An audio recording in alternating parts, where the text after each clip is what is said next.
या क्षणाची खुश खबर. लाडक्या बहिणींचा ज्या बहिणींचा हप्ता बंद झालेला आहे त्यांच्यासाठी खुश खबर. हो, खुश खबर काय आहे? तुमचा हप्ता KYCमुळे बंद झाला होता ना, काही बहिणींनी पर्याय चुकीचे निवडले होते, तर ते आता दुरुस्त होत आहेत. दुरुस्त केल्याची जी काही प्रोसेस आहे ती सुरू झालेली आहे आणि भरपूर बहिणींचा हप्ता जो बंद झालेला होता तो पुन्हा चालू केला जात आहे. आता ज्या बहिणींना मागील हप्ते मिळाले नाहीत, आता तुम्हाला जरी मकर संक्रांतीच्या वेळी 1500 रुपये मिळाले नसतील तर ते 1500 आणि जानेवारीचे 1500 असे मिळून तुम्हाला 3000 रुपये आता कोणत्या क्षणी जमा होतील. आणि ज्यांना सर्व हप्ते मिळाले आहेत त्यांना 1500 जानेवारीचे येतील.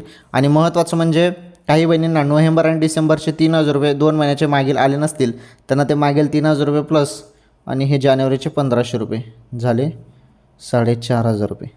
ओके, अशा पद्धतीने हप्ता वाटप होणार आहे आणि हप्ता कोणत्याही क्षणी तुमच्या खात्यामध्ये जमा होईल. मोबाईलच्या मेसेजकडे लक्ष द्या आता, कारण वाटप आता कोणत्याही क्षणी सुरुवात केली जाणार आहे म्हणे. ओके.